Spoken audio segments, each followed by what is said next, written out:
Good evening, everyone. We are going to be with you in just one moment.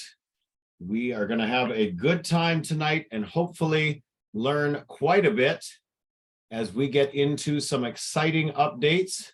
So we are going to be recording this session this evening. And of course, I know that some of you guys may have other things to do. It is a Friday night, so we'll try to be efficient with our time here.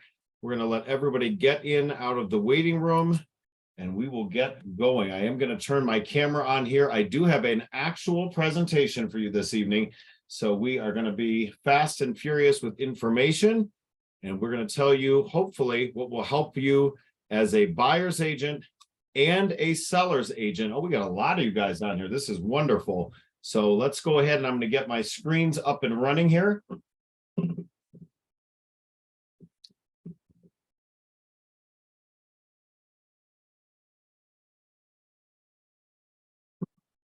All right, everybody. So there I am. If you guys are at home, feel free to turn your cameras on if you'd like to see us. If not, don't worry about it this evening. We do know it's Friday night. So I have a presentation for you tonight based on an actual live thing that's going on with one of my clients. And I think a lot of you are going to relate well to this right now. It is a multiple offer situation. And I bet you that almost everybody on this call right now is kind of feeling the same way. We are all in these multiple offer situations, and they're getting crazy. So what we're going to do this evening is we're going to get right into this slideshow, and we're going to have you guys see at the end if there's any questions, but we will go ahead and get this started. So why are we here this evening? Well, we are all dealing with multiple offers, and I have been calling it this type of market for months. It is a balanced, stagnant market. What is a balanced, stagnant market? Well, a balanced, stagnant market, it is the type of market that we are in right now. We have not seen a market like this since, I would say, 2002 to 2004. I've been doing this for 25 years, as most of you guys know. So I saw that 2001 to 2004 market before the great run-up to the Great Recession. And what that was a market where there weren't a lot of people wanting to sell and there weren't a lot of people wanting to buy. And so what ends up happening in a market like that is that there's so few sellers on the market that the few buyers that are out there still end up in multiple bid situations.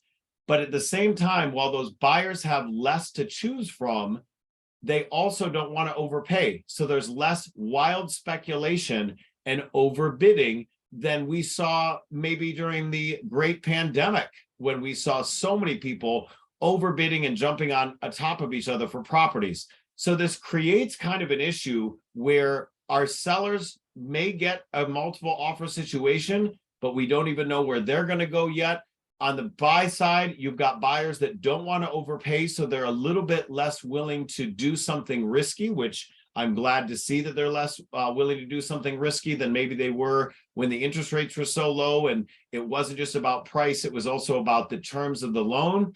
And so we have to come up with a specific strategy to deal with this. And that is what we are going to explore tonight. And I think we'll take about 30 minutes to do this. We may run a little bit long, we'll see. But I've been doing multiple bid situations on behalf of buyers and sellers for many, many years. I've taken negotiation classes. We have a upcoming negotiation class in April we're excited about as an office. But regardless of any class you've ever taken or ever you being in a multiple bid situation before, and again, some of us, if Jolene Crawford's on, she's been in this business almost 4 decades, Mary Petrie, 3 decades, you're going to have this happen, even if it hasn't happened to you yet. And my goal tonight is to get you in a better position so that you understand what the other side is looking for and all the different options that your client, as well as the other client, has. And so as a seller's agent in this balanced, stagnant market, you've got to get as many people as possible into that property in order to garner the most number of offers. Now, that's the same as it's been, I believe, always as a seller's agent, but you now have a lot of extra variables in this because of the current market and also because of some things that have came out during the great pandemic, or the pandemic, I should say. It wasn't great for anybody, was it? during the pandemic that open you up to some new options and some new strategies that you need to be aware of on both sides. So I want you to be able to put yourself in their shoes. And I mean, not only your own client's shoes, but the other side's shoes, because the best negotiators out there are able to put themselves in the other party's shoes, not just their own clients. So we've got some new technology that I am absolutely delighted with the way it works. I was able to use this technology today on my 2939 North Damon property. There's some things I can show you and some things that, because there's personal data of the consumers in there, I can't show you just yet, but it really was an incredible experience. The agents involved as the buyer's agents really appreciated the level of communication, and my clients, the sellers, appreciated a pre-done spreadsheet that I didn't have to do anything on. So if you are not with our office tonight and you're seeing this video later, there is a spreadsheet that I have made back during the pandemic for multiple bid situations based on another real world example. But if you are with our office and Project X tools, you do now have an extra tool in your toolkit, which makes that happen automatically as far as that multiple offer spreadsheet. It's already going to be there in your showing time app. When you do a multiple offer situation as a buyer or a seller's agent, there's some nuances I'm going to show you this evening, because as a buyer's agent, you want to not only have the full market data in front of you so they don't overbid, right? But also a full understanding of what all the seller's wants and needs are. And so we're going to ask you to do a checklist as an agent as you start to go through this process. And hopefully that means the agents are communicating. Sometimes you will get an agent on the other side that is not perfectly communicative. I believe that technology can take you halfway there, but then you've got to have agents that want to communicate to get you all the way there. So let's go ahead and get right into this buyer's agent checklist to give you all possible options and a roadmap for discussion. So there's a pre-offer question list that I want to go over with you first. These are points to consider. It is not just about price. Now, absolutely, price is going to be most likely your largest contributing factor to a seller accepting an offer, but there are other things out there. And what we're finding is a lot of buyer's agents aren't trained to ask these questions. And so these questions on the right, I am going to read them to you. They're quick. But you want to, as a buyer's agent, ask them, and as a seller's agent, be prepared for them. And obviously, how would you be prepared for them as a seller's agent? Well, you would ask your client. So number one, ask the seller's agent, if you're the buyer's agent, what besides price is most important to your seller? And if they kind of hesitate because maybe they haven't asked their seller yet, things like closing date, earnest money, inspection clauses. We're going to talk a lot about clauses here in a little bit. But what else is important is, do they need to be out by a certain day? Are they looking for certain types of offers? Do they have a concern about certain types of financing?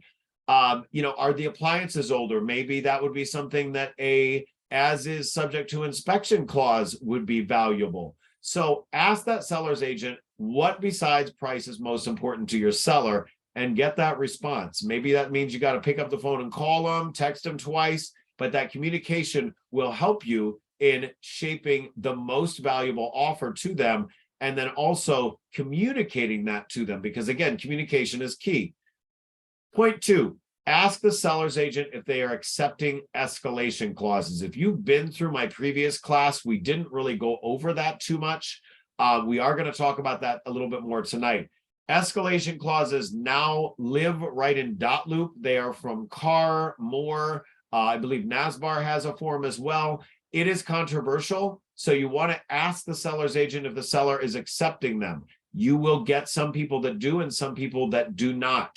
And all things being equal, a great offer is a great offer, but can you beat the other people's price or terms? That's the question. We'll talk a little bit more about what an escalation clause looks like in a minute. But ask them if they're even accepting them. If you write an offer with terms that are not acceptable to the seller, or tools that are not acceptable to the seller or not understood by their agent, guess what? You've actually set your client back a step. So we want to ask that. And then big thing, item 3, a personal phone call or communication from the lender to the seller's agent, solidifying that the buyer is well qualified and the lender is competent and communicative. That is a huge step that I've started to do. In my live example today, one of the lenders reached out to me. I'd done deals with them before. That's a big deal. And also remember, you as the agent are a determining factor, whether you should or should not be. If you're rude when you're setting up the showing, if you are dismissive as the seller's agent, as people start to try to put these offers together, guess what? People can back out. On both sides, the agent may have some sway over what that client does. And if you were a mess on the way in, or your offer's a mess, or your communication was abrupt, or your lender is missing in action, that all can play a factor as to why your offer has or has not been chosen, and the level of communication you receive. Because remember, someone's going to lose here. And when I say lose, I mean not lose entirely, but they're going to lose out on this property. We're going to talk a little bit later about, well, what happens if they do? What are your options? Do you get held as a backup? Do you communicate that? What can you do? So again, to go back through these questions quickly, escalation clause, inspection clauses, what is acceptable or attractive to a seller? And then obviously, if you have a proof of funds letter, let's make sure that it's in the same name or that it's explained out as to whose name it's in. If it's not in the name of your client, if it's a family member or someone else involved with the transaction, let's make sure that's understood. All right, so let's go to our next slide here. So this slide is a smart seller's agent will create a spreadsheet. Now, this spreadsheet, by the way, is in the coaching blog. However, again, everybody at our office now will have access as of Monday to Showing Time Offer Manager. So this spreadsheet literally will live in Showing Time. And the beauty of that then is that when you do get multiple offers on a property, that guess what? This work is done for you automatically, because the buyer's agent has to fill out a little form that then will notify you not only of the offer, and that will make them attach the offer, it will have them fill in the blanks so that your client is not having to read over contracts with or without you and suddenly become an expert in reading contracts, because they really shouldn't be. That's your job. But I realize you're busy. And so creating a spreadsheet like this spreadsheet I built out. And again, I'm going to actually minimize my slides here for a second so you can see there's actually a few more columns that wouldn't even fit on here as far as addendums. Is there an appraisal gap addendum, an as-is addendum, an escalation clause addendum, and any notes? Did they attach their proof of funds? Well, we hope they did, or their lender, their pre-approval, and all the terms of this offer from each individual person. So when I created this spreadsheet, I had a property in the suburbs that I listed. I got 12 offers in simultaneously. And I have to tell you, I wish I'd had Showing Time Offer Manager then, because guess what? I had to create a spreadsheet. I had to sort through every single offer. I had to put them in order, send them as attachments to my client. My client and I we were both overwhelmed. And this would have been all done nicely, automatically for you. So as a listing agent, huge new tool. As a buyer's agent, take what's in the coaching blog and what's here tonight and realize this is the equation that a good offer, a good agent will be reviewing with their client. Now, that's not to say that every person's going to take the time to do the spreadsheet. I've had people literally speed through and they pick the highest one and they don't look at the terms, which is such a mistake. But a good agent will review all the terms and say, okay, price is one thing. So what's our price? Offer price minus credits equals the net price. But then what other terms are important? And we're going to go into that checklist in a second. But again, a good agent will create this spreadsheet. Be mindful of what the spreadsheet involves, because it's going to probably be used if you are the buyer's agent in a multiple bid situation. And also just in general, even if you're not in a multiple bid situation, what is attractive to a seller besides price? I think sometimes when you're coming in with an offer and even if it's not in a multiple bid situation, if you haven't asked those questions we just talked about, minus the escalation clause, because you wouldn't need that in a multiple bid situation, right? There are some other things that can help get a deal done besides just the price. So let's get into these options to consider. And again, this has been recorded. The slides will be in the coaching blog as well, and this entire checklist. So let's go through these options and we'll talk about each one. So I call these the lucky 7. I call these the lucky 7. So first of all, obviously, the price. So what is the price? What do you think is most appropriate? You've hopefully done a market analysis for your client. You see what's going on in the neighborhood. I love Cloud CMA because then they can go through and they can look at what the other properties that have sold physically look like on the inside. It's a big fault of some other CMA programs that will remain nameless for the moment that do not have the ability for you to send all the pictures and everything else in that cohesive live Cloud CMA. So I really like Cloud CMA to help them determine that. If you are going to use an escalation clause, so they're very similar between the different boards. I'm on the car board and did vote actually against the escalation clause rider being included in the forms because I just don't love escalation clauses, but they exist. And I'd rather at least have you have the board form. So they live in dot loop. And the language basically is essentially we will beat any other bid by blank amount. I see the $1,000 being in there quite a bit, by blank amount not to exceed blank purchase price. Well, okay, that's one thing. So price, potentially price including an escalation clause rider, but that's one of several things. Second item, the as is rider. Now, I would personally never recommend my client not have an inspection. I really don't know a scenario that that's even appropriate unless your client is planning on tearing down the property. I would do absolutely an as is subject to inspection, meaning you have your inspection and then your client takes it or leaves it subject to the results. So no nickeling and diming to the seller, no asking for repairs or credits. It can be a big help if you're a buyer's agent and you're dealing with a big property, an older property with some deferred maintenance, so to speak. I see some as-is clauses in especially FHA or rehab loan candidates because, of course, the buyer is going to do what they're going to do with the property anyway. But an as-is subject to inspection rider can really be a powerful tool if you're close to another offer on price and you're the one offering that as-is rider. The next one is also very controversial, the appraisal gap coverage agreement. This is where your client would agree to pay the first blank out of pocket should a property not appraise out. Then the parties would have to negotiate any remaining balance. But this is for a buyer of means. And what I mean by a buyer of means is they've got the money to do this, because obviously if the property doesn't appraise out for what you've offered, someone's got to pick up that gap.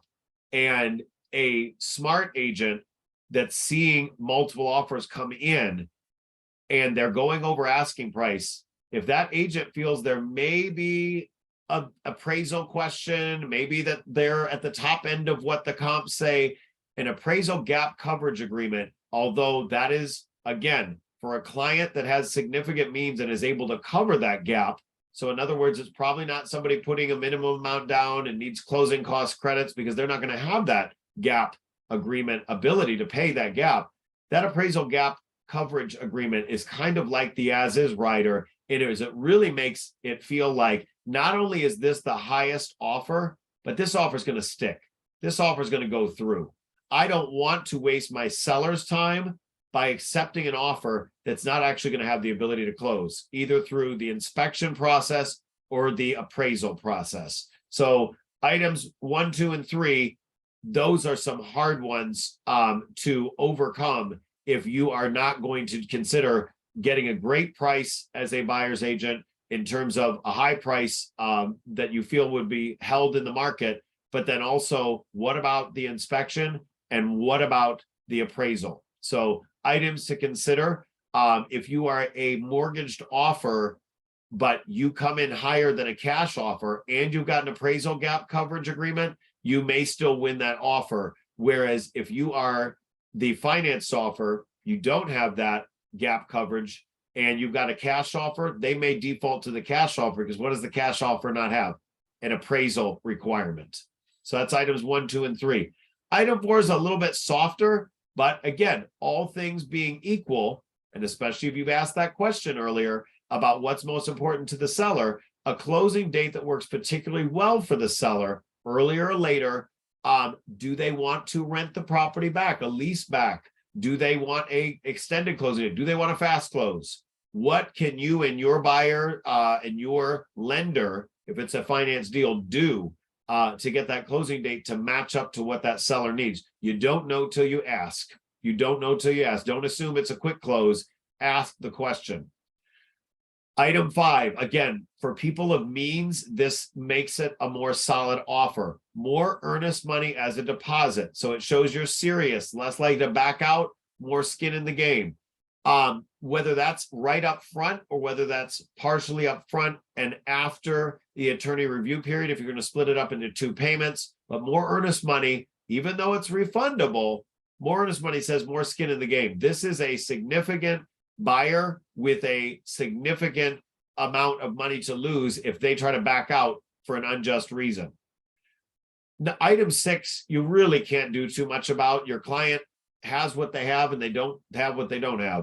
But a lower loan to value, aka more down payment, all things being equal, if I've got somebody that's able to put more down and maybe somebody else has an FHA loan that's not a rehab loan or a VA loan that has some additional, like an appraisal requirement that looks like a little bit, feels like an inspection, that lower LTV, aka more down payment, a less restrictive loan type with less hoops to jump through, that may be attractive to that seller. So describe the loan product, have the lender reach out and discuss their experience, the loan product, and if the buyer has been through full underwriting.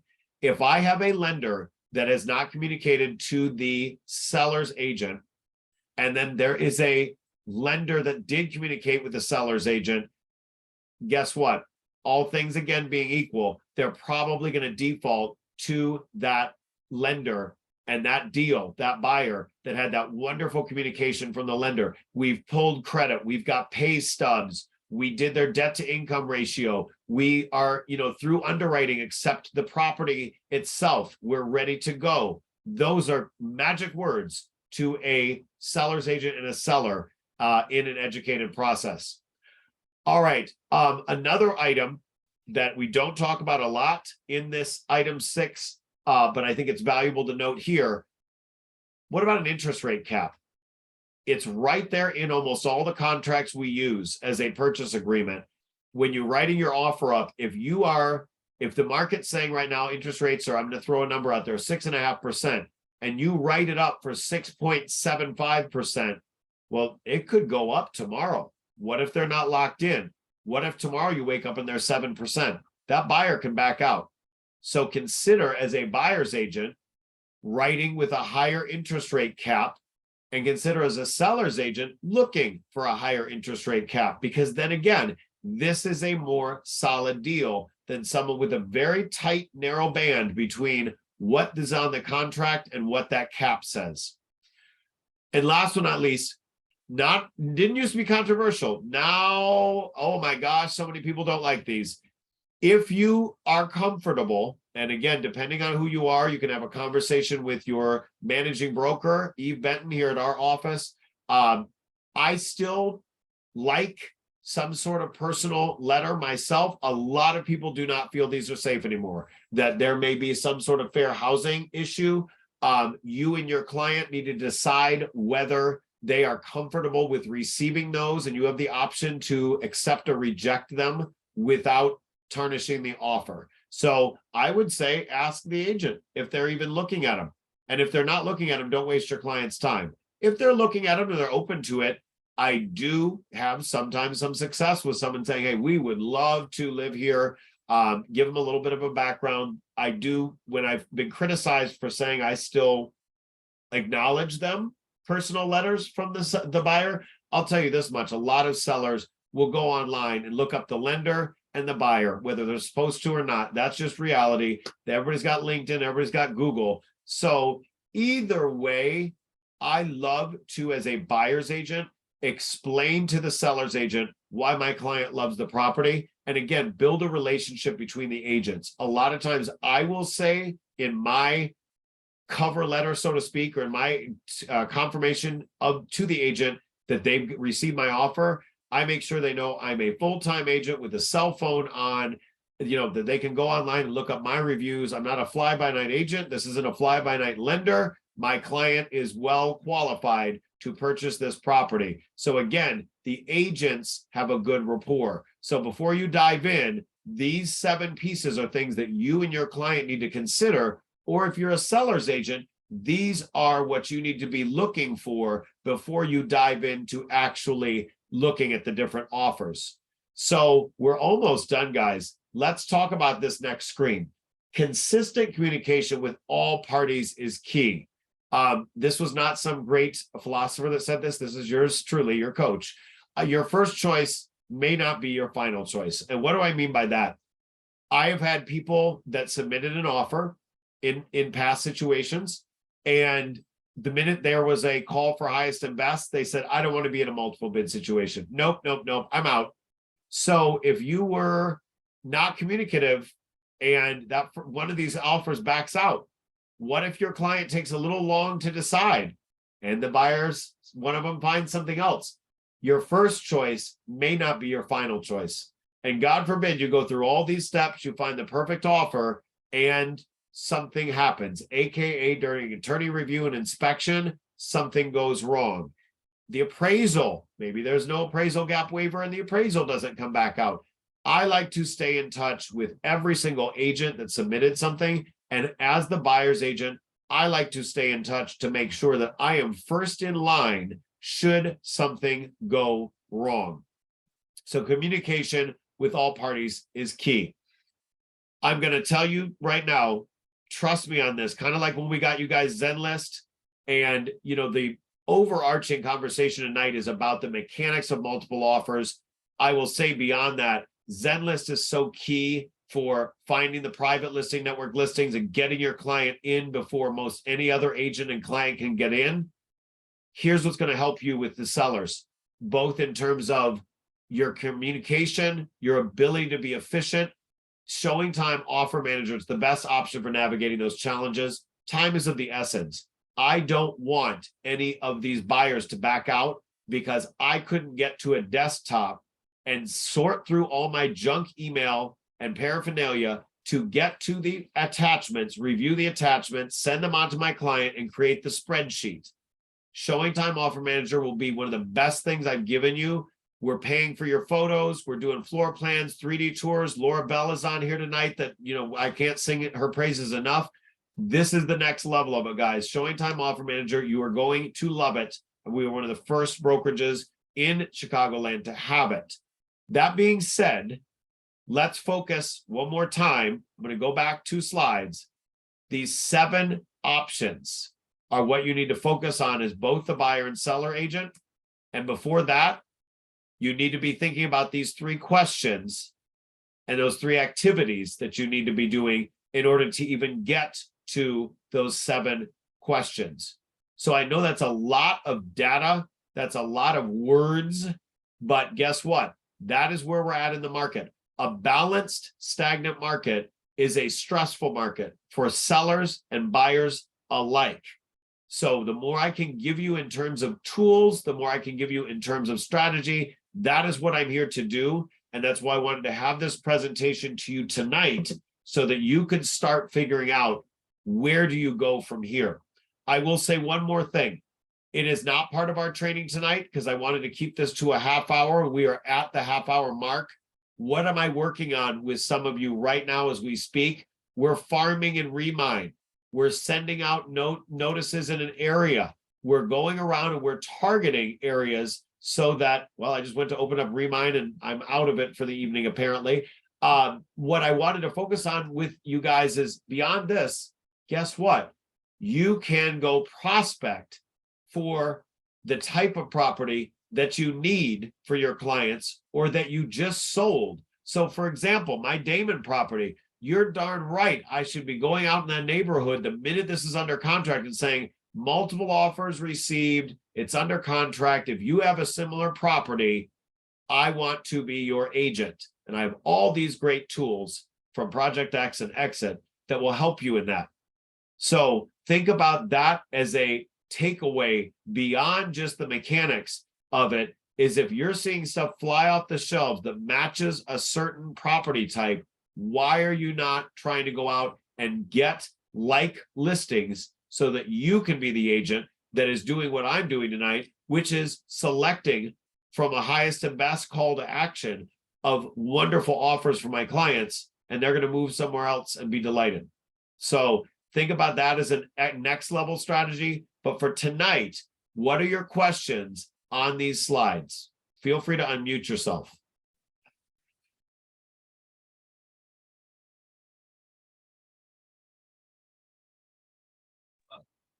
Okay, I'll ask.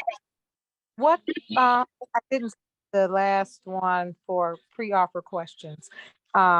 Pretty much a lot of these I was familiar with, but it was good to hear. I got on a little late. What was the next, the pre-offer question? I got the first one and two. So the third one was a personal phone call or communication from the lender to the seller's agent, solidifying that the buyer is well qualified and the lender is competent and communicative. So Okay, I can read you. I can't give you the name or supporting information because it's confidential. But I wanted to read to you what one of these people said. Let me send this on to you guys. Actually, I'm not going to send it to you because it is confidential. Let me read it to you. I thought this was so well done. This was a lender that reached out to me. And let me read you exactly what they said, because I was really impressed by this. All right, Nick, this is blank with blank mortgage company. You just received an offer for blank person. They are well qualified. I have all their paperwork, so I expect a quick and smooth close. We have verified all information on their end. We just need a property for them. Let me know if you have any questions. Have a great night. This is my cell phone. Wow. Okay, that's wonderful, right? So that's the type of communication from a lender that I'm going to stick with. And there was a follow-up to that, by the way. This person has significant reserves and we can get a clear to close in 10 days or less. We would love the opportunity to work with you. I mean, just right like that. So if you have a client that has a financed offer, which most of us do, that's the type of communication above and beyond just the what besides price is most important to the seller communication that you're going to ask. Because here's the reality, guys. I believe that in this tight, stagnant, balanced market, what you're going to have is a lot of people we're all looking at the same data, or we should be.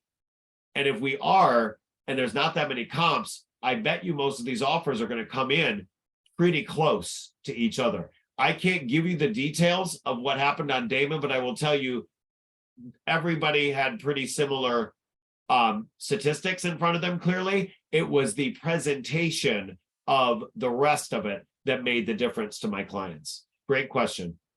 Who else? I'm using this on Eve. My client wants her property that just came on the market today. So that's going to be interesting. I'll give you some follow-up.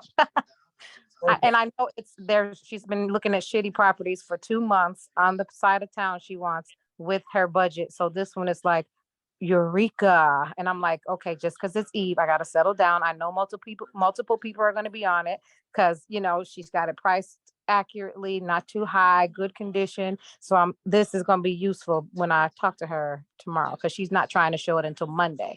But the question about what's important to the seller, I think that's going to be my one. What I love about this, Darnisha, is that you've got the checklist now. Go ahead and ask and get everything ready. If your buyer, you know, I have a friend that says, you know, if you're sitting on ready, you don't have to get ready. It's truly like that. And let me give you one more kind of nugget. You know, what happens if your client doesn't win the bid? What happens if your client doesn't win the bid? I would sit there and say, you know what? If for some reason we don't get this property, here are all the other properties that match that description. And, you know, guys, if you have not used Zenlist like this, look at this. If you go in and click on private listing network, so look at this in my little map right now, 15,601 listings, 1,305 private. What does that mean? Almost 8% of the MLS right now is in a private listing network status, means it's not showing up on Zillow, Redfin, etc. Get your client in before somebody else does, and get them on Zenlist so they can get to you quickly to do the tours, because first in means sometimes you don't have to be in a multiple bid situation. Wouldn't it be great as a buyer's agent when we don't have to be in that situation? And if your client, one more item, if your client is kind of still in the research phase, the beginning phase, you know, you can not only just show them what's on the private listing network, you can go in and you can set up and say, you know what, I know you're not quite ready yet, but let's have you go around and take a look at a couple things this weekend. So you scroll down in the search feed and you click on open house only, and guess what? There's 1,449 that are having open house. So almost 10% of the inventory. And of those, 19 listings are having an open house, but the world doesn't know about it because they're on the private listing network. Use Zenlist to your advantage as a buyer's agent. It is a huge tool, and I'm so excited that we have it for all of you. Who else, guys? What other questions do we have? Can I add to that, Nick? Yes, ma'am. Okay, because I absolutely love Zenlist, and I don't know how we functioned like without it before. Like, I don't even know the last time I was on the MLS doing a search. So it's great. And for any newer people that have listings coming up, like try to do the private network for your sellers, because my listing for the condo in Chicago, I already have 4 showings this weekend, and Laura Bell is not even coming to take the pictures until Monday. So fingers crossed that works out.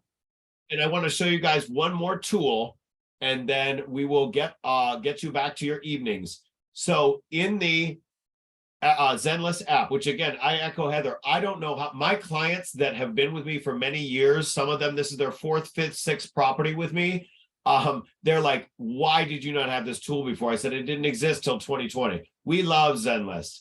For a buyers, it's wonderful. For sellers, it's also vital to show them what else is on the market. It basically is an ongoing living CMA for them, but also click on the My Listings and you can see all the different people. Now, again, most agents don't have Zenlist, but for the ones that do, it's a very quick button to do reverse prospecting for the agents and their clients that have access to it. So it's really valuable additional information. You can click on seller report and literally send this information to your seller. Huge value. But again, if you're not using Zenlist yet, get your clients on it. It should be for everybody, buyers, sellers, and all your past clients, the same way that all of our other tools are meant for everybody. So get them on here and get them into more properties right away. I loved that you guys love it as much as I do. And please go ahead and get ready to use the showing time offer manager. You will love it. And I'll have a bunch of training on that next week. But as Heather tested it out a little bit, she road tested it for me. It's super easy. It is just a matter of making sure that in your agent remarks, and let me go ahead and show that to you real quick, making sure in your agent remarks that you just have that language. And again, this tool will be active for all of you on Monday. It's going to be first in the business here in Chicagoland. We're so excited to be able to provide it to you. So 2939 North Damon. Not only do I have our little fancy text code that gives them all the property information, I have the bylaws in there. I've got some other information, disclosures, but then also look at this language now. To submit an offer, please use Showing Times Offer Managers. Click Schedule Showing above and then Submit Offer. And you will literally never want to do it any other way again. My clients that were analyzing these multiple bids, they're like, this spreadsheet makes it so easy. And it's not a spreadsheet you have to do anymore, guys. We did it for you. Any other questions or comments before I let you go tonight? Nick, I have a question. When you represent a seller, at what point do you determine it's best to do a best and final offer situation? Wonderful question, Kelly. So what I do is, with the minute that I have one good offer in, and then that second offer comes in, that's when I announce, that it's going to be highest and best, unless I see that I'll give you a live example. 2939 North Damon. We got one offer in, and then we got a second offer in. You can't hold. So let's go back to this one screen. Consistent communication with all parties is key. I don't like to make anyone feel like they're being played with. I feel like not only is it bad karma, it's bad business. And so if it's Friday and I say, oh, well, calling for highest and best, but we're going to let it sit through the weekend. I think 24 hours is kind of a magic number, or less. It depends on how much other traffic you're getting. I want to go back to this other screen. I want to get as many people through the property as possible, but without sitting there making everybody that's already been through and has an offer in feel like they're sitting, because nobody likes to be played with, and you will lose some people. Some people will pull out saying, you're shopping for offers. You're making this an auction. This shouldn't be an auction. So highest and best, I think within 24 hours of getting that second offer in, is you call for highest and best and say within a certain time period. And what I did today was I called for highest and best by 5 p.m. And I had those offers, I believe, at 1 p.m. So I had a short highest and best because they were good offers. So Kelly, to kind of go back to reverse engineer the answer to that, if the offers are good, make it shorter. If the offers aren't that great, make it longer. You just don't want to have the lack of communication is where agents really get mad. And so, for example, I'm going to get off this webinar with you guys tonight. I've called for highest and best. My clients have reviewed, thanks to that nice spreadsheet from Showing Time, and they're ready to make a decision. I will let the other agents know and cancel all the rest of the showings for this weekend. And hopefully we will have the accepted offer and a backup, because again, you never know, that first choice may not be your final. Any other questions, my friends? Well, guys, this has been lovely. I super appreciate you being here on a Friday evening. Stay tuned for the recording of this and the recording of the RPR Realtors Property Resource clinic I did yesterday with you guys. I had a blast doing that. And lots more to come next week. We'll see you at the social media boot camp on Monday.